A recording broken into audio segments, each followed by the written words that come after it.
यानीद्भूतानि समागतानि बुम्मानि via निवन्तलिखे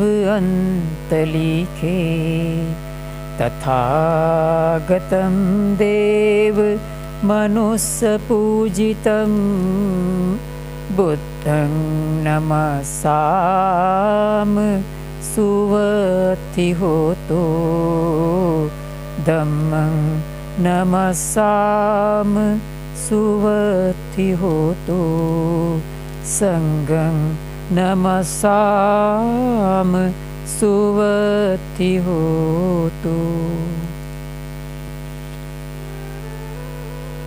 सबसे पहले हमारे दर्शक श्रोतागण, पूज्य आदरणीय भिक्षु संघ, सबको मंगल बोधि बनते की ओर से प्रणाम वंदन।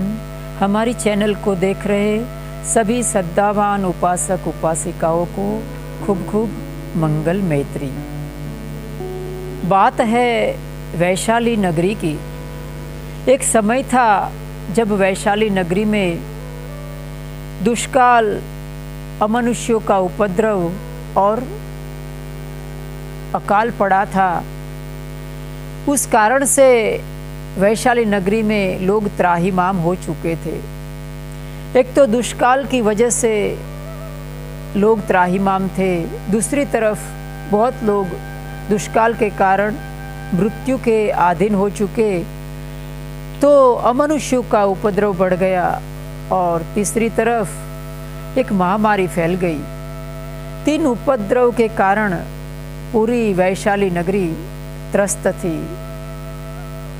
कहते हैं उतने में भगवान तथागत बुद्ध का आगमन होता है उनके संग के साथ वैशाली नगरी में। और कहते हैं कि वैशाली नगरी भगवान बुद्ध के आगमन के साथ, उनकी धम्म वाणी के साथ वैशाली नगरी ये तीनों उपद्रव से मुक्त हुई। बहुत ही एक सुकून देने वाली बारिश हुई और सारा उपद्रव खत्म हो चुका। इस घटना को त्रिपिटक में सूत्रबद्ध किया गया, जिसको हम रतन सूत्र के नाम से जानते हैं। तो आइए हम रतन सूत्र के महत्व को जानते हैं और उसके बाद रतन सूत्र का पठन करते हैं। रतन सूत्र में भगवान बुद्ध, उनका धम्म और उनका जो संग है, उनको एक रतन की भांति गिना गया है। उनको एक प्रेशियस जेम, उसको एक बहुमूल्य रतन की उपमा दी गई है। और इस सत्य वचन से सबका कल्याण, सबका मंगल हो, सबके जीवन में खुशहाली आए, इस तरह की कामना की गई, इस तरह की भावना की गई है। महामारी के कारण, अकाल के कारण और अमनुष्यों के उपद्रव के कारण जिस तरह से वैशाली नगरी त्राहिमाम थी, भगवान बुद्ध का आगमन हुआ और भगवान बुद्ध के परित्राण के प्रभाव से वैशाली नगरी ये तीनों उपद्रव से मुक्त हुई।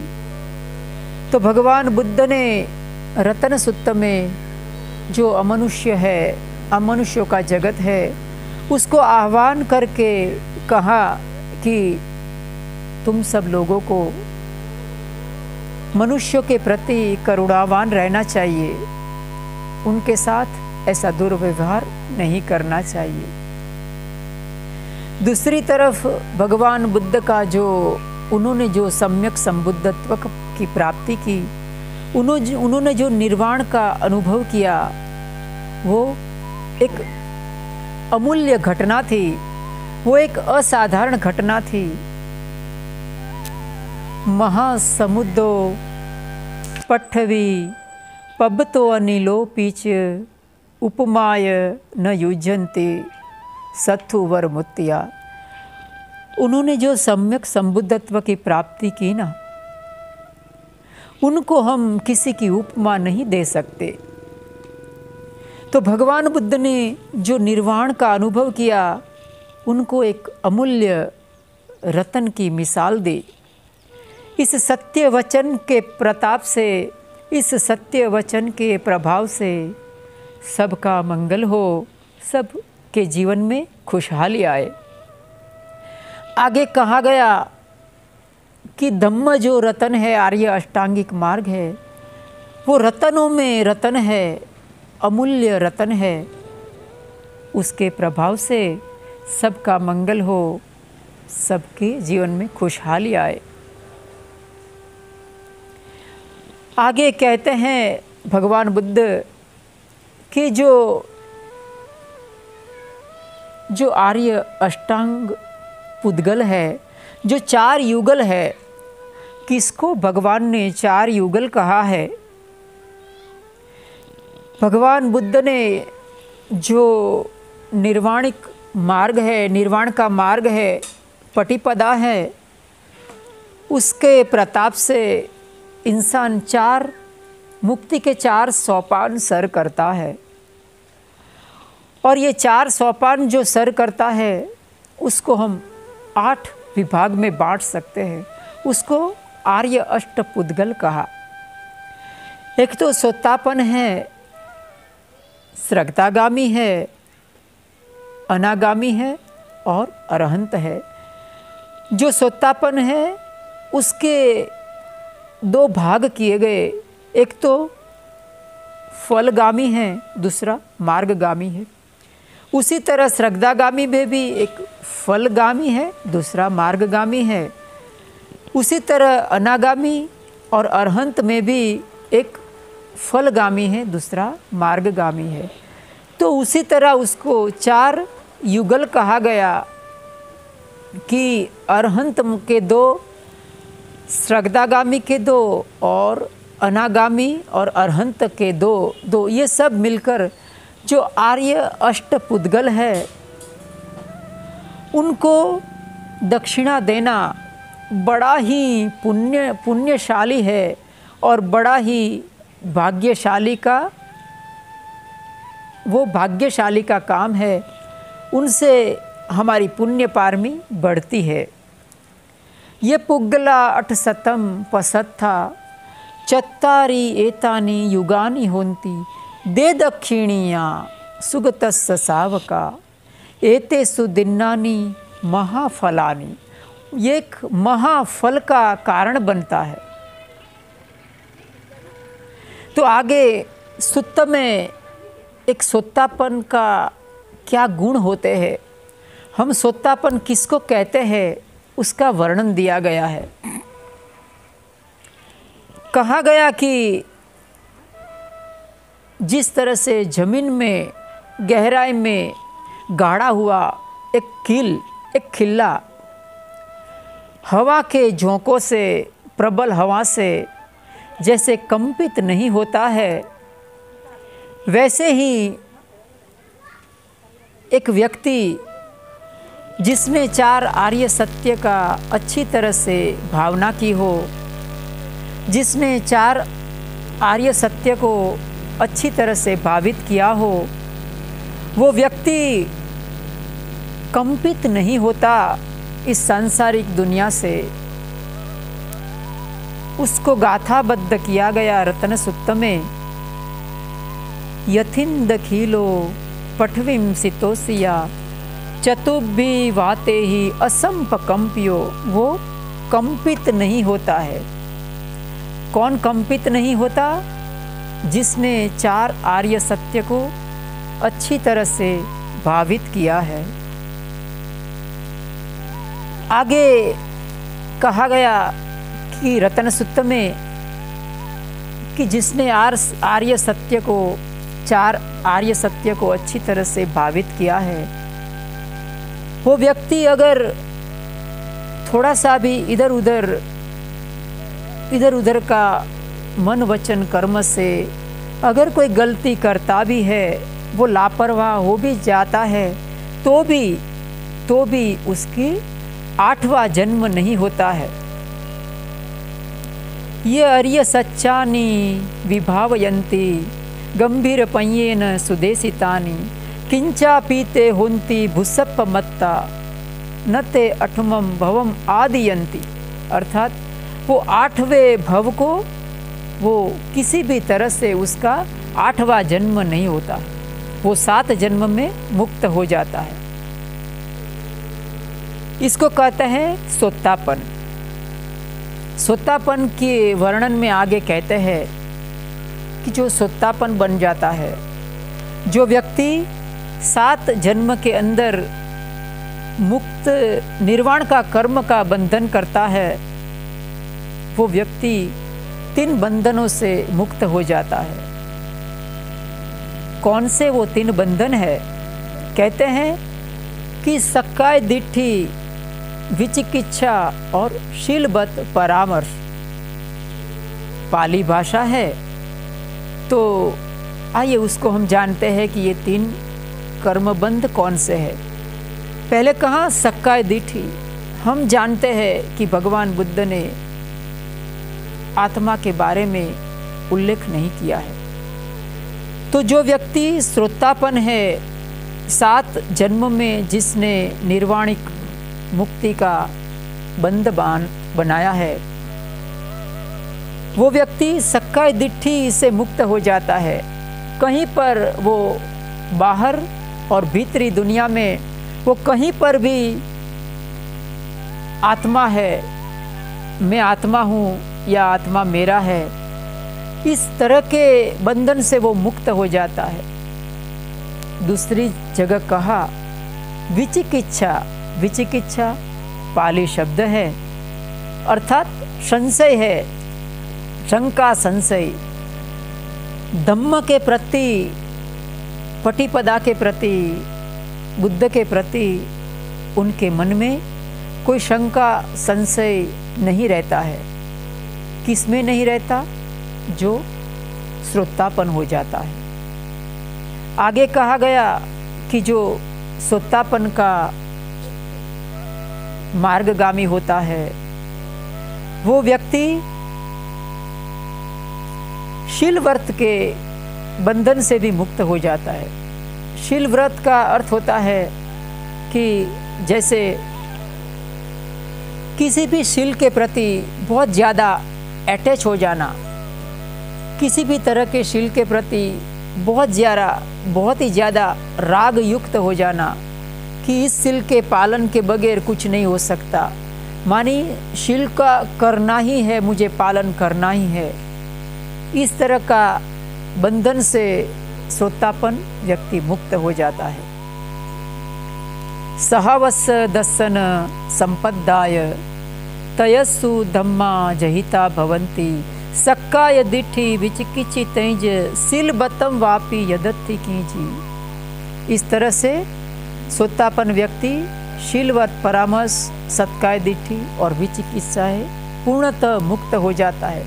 ऐसा व्यक्ति को रतन सूत्र में कहा गया कि अगर वो कोई गलती करता है, पाप कर्म करता भी है, तो वो उसको छिपाने में वो असमर्थ हो जाता है। वो किसी भी पाप कर्म को वो छुपा नहीं सकता है, क्योंकि जब भी हम कुछ भी चीज़ छुपाते हैं, हमारा पाप कर्म छुपाते हैं, कोई अकुशल कर्म को हम छुपाते हैं, तो चाहे दुनिया भले ना जानती हो, लेकिन हम तो जानते हैं ना। जो हम जानते हैं वही बंधन का कारण बनता है, वही हमारे लिए एक बंधन का कारण बनता है, हमारे लिए वो जन्म मृत्यु का कारण बनता है। तो जो श्रोतापन व्यक्ति होता है वो किसी भी तरह के अपने द्वारा किया गया मन वचन या कर्म से किया गया पाप कर्म को वो छुपाने में असमर्थ हो जाता है। आगे कहते हैं रत्न सूत्र में कि जिस तरह से हम देखते हैं गर्मी के दिन है और अभी धीरे धीरे किस तरह से फूल आ रहे हैं पेड़ों के ऊपर, तो उसको उपमा दी गई कि कैसे पेड़ है वो फूलों का ताज ग्रहण कर लेते हैं। प्रकृति है वो पेड़ को एक फूल का ताज पहना देती है, एक मुकुट पहना देती है। उसी तरह जिसने 4 आर्य सत्य को जो जान लेता है, भगवान तथागत के आर्य अष्टांगिक मार्ग पर जो अच्छी तरह से आरूढ़ हो जाता है उसको निर्वाणिक ताज पहनाया जाता है, धम्म के दारवा। निर्वाणिक सुख का उसको ताज पहनाया जाता है। और आगे कहा गया रत्न सुत्त में कि जिस व्यक्ति ने कर्म के बंधन को त्याग दिया, क्षीणम पुराणम, जिसका अतीत खत्म हो चुका, जिसने अपने अतीत को खत्म कर दिया, जिसने अपने भावी बंधनों को खत्म कर दिया, ऐसा व्यक्ति निर्वाणिक सुख का लाभ प्राप्त करता है। क्षीणम पुराणम नवम नत्थि संभवम आयत चीता। तो कहते हैं जिसका क्षीण हो गया, जो अतीत है क्षीण हो गया, भविष्य का कर्म भी क्षीण हो गया, ऐसा व्यक्ति निर्वाणिक सुख का लाभ प्राप्त करता है। तो इस तरह से रत्न सुत्त में जो बुद्ध, धम्म और जो संघ है उसको उपमा दी गई एक बहुमूल्य रत्न की, और इस सत्य के प्रभाव से सबके कुशल मंगल और खुशहाली की कामना की गई। वैशाली नगरी में तीनों प्रकार का उपद्रव शांत हो गया। तो बुद्धिस्ट जगत में हमेशा रत्न सुत्त को बहुत महत्वपूर्ण सुत्त माना गया है और हमेशा इस सुत्त का पठन किया जाता है बुद्धिस्ट समाज में। तो आइए हम इस रत्न सुत्त का पठन करते हैं और उसको अच्छी तरह से श्रद्धा के साथ उसको हम सुनते हैं।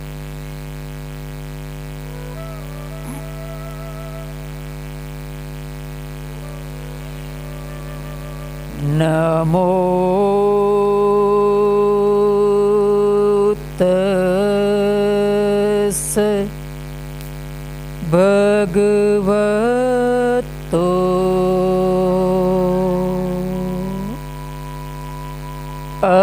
अरहतो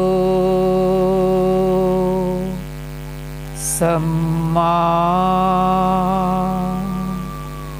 संबुद्धस्स।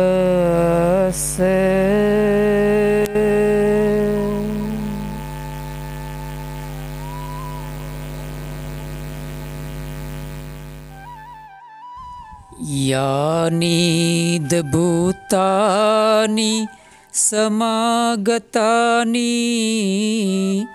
बुम्मानि वाया निवन्तलिके सब्बेव भूता सुमना भवन्तु अथोपि सकच शृण्वन्तु भासितम्। तस्माहि भूता निसामेथ सब्बे मेतं करोथ मानुषिया पजाय। दीवाच रतोच हरन्ति ये बलिं तस्माहि निरखत अपमत्ता। यंकिंचीवितम् इदवाहुर्ं वा सग्गे सुवायं रतनं पणितम्। ननो समम् अत्थि तथागतेन इदम्पि बुद्धे रतनं पणितम्। एतेन सच्चेन सुवत्ति होतो एतेन सच्चेन सुवत्ति होतो खयं विरागम् अमतं पणतं यदजगा सक्यमुनि समाहितो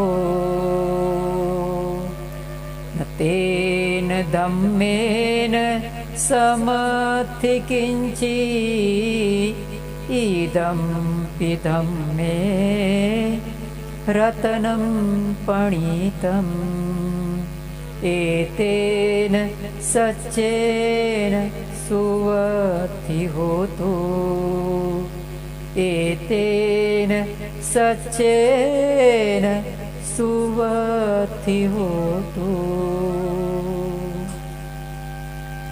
यं बुद्धसेठो परिवन्नयि शुचिं समाधि मान्तरिं कैयमाहुं समाधिना तेन समो न विज्यति इदं पिदं मे रत्नं पणितम् एतेन सच्चेन सुवत्ति होतो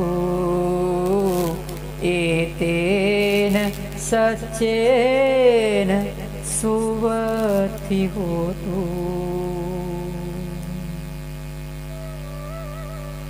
ये पूगला 800 पसत्था चत्तारि एतानि युगानि होन्ति दे दक्षिणीया सुगतस्य सावका एते सुदिन्नानि महाफलानि इदं पि संघे रत्नं पणितम् एतेन सच्चेन सुवत्ति होतो एतेन सच्चेन सुवत्ति होतो ये सोपयोता मनसा दृढेन निकामिनो गौतमशासनं हि ते पतिपत्ता अमतं निगह्यं लत्ता मुद्दा निभृतं भूयमाना इदं पि संघे रत्नं पणितम् एतेन सच्चेन सुवत्ति होतो एतेन सच्चेन सुवत्ति होतो यथिन्दखिलो पठविंसितोऽस्या चतुर्भिवासैः असम्पकम्पियो तथोपमं सपुरिसं वदामि यर्यसत्यानि अवेच पश्यति इदं पि संघे रत्नं पणितम् एतेन सच्चेन सुवत्ति होतो एतेन सच्चेन सुवत्ति होतो ये अर्य सच्चानि विभावयन्ति गम्भीरपञ्येन सुदेशितानि किञ्चापि ते होन्ति भुसपमत्ता न ते भवम् अठमम् आदियन्ति इदम्पि सङ्घे रत्नं पणितम् एतेन सच्चेन सुवति होतु एतेन सच्चेन सुवति होतु सहावस दसन संपदाय तयसु दम्मा जहिता भवन्ति सक्काय दीठी विचिकित्सितैज सिलवतं वापि यदति किंचि चतुः पायैहि च विपमुत्तो चच्चा विठानानि अबबुकातुम् इदम्पि सङ्घे रत्नं पणितम् एतेन सच्चेन सुवति होतु एतेन सच्चेन सुवति होतु किञ्चापि ते कम्मं करोति पापकं कायेन वाचा उदचेतसा वा अबबो सोतस् पटिच्छादाय अबबता दिठी पदसवुता इदम्पि सङ्घे रत्नं पणितम् एतेन सच्चेन सुवति होतु एतेन सच्चेन सुवति होतु वनपगुम्भे यथा पूषितघ्ने गिम्हानमासे पठस्मिन् गिम्हे तथोपमं दम्मवरम् अदेशयिं निब्बानगामि परमं हिताय इदम्पि बुद्धे रत्नं पणितम् एतेन सच्चेन सुवति होतु एतेन सच्चेन सुवति होतु वरो वरय्युं वरदो वराहरो अन्तरं दम्म वरम् अदेशयिम् इदम्पि बुद्धे रत्नं पणितम् एतेन सच्चेन सुवति होतु एतेन सच्चेन सुवति होतु हीणं पुराणं नवं नति संभवं वीरत चिता आयति के भवस्मिन् ते क्षीण बीजा अवरूढ़ छंदा निबन्ति धीरा यथायं पदीपो इदं पिसंघे रत्नं पणितं एतेन सच्चेन सुवत्ति होतु एतेन सच्चेन सुवत्ति होतु यानिद भूतानि समागतानि बुम्मानि वाया निवन्तलिके तथागतं देव मनुष्यपूजितं बुद्धं नमसाम सुवत्ति होतु धम्मं नमसाम सुवत्ति होतु संघं नमसाम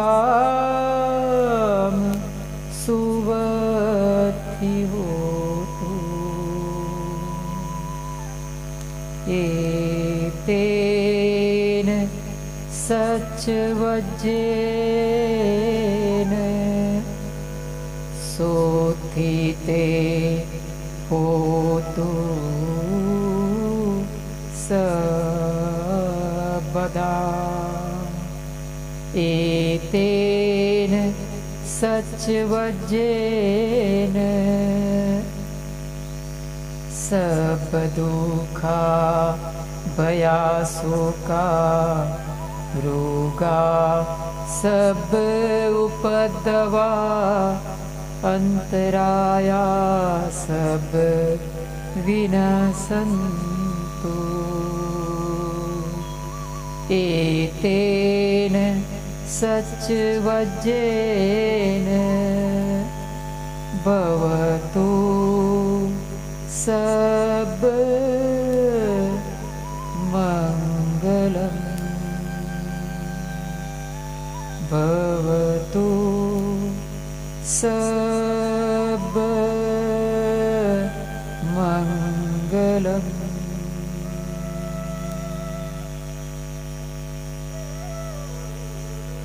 साधु साधु साधु।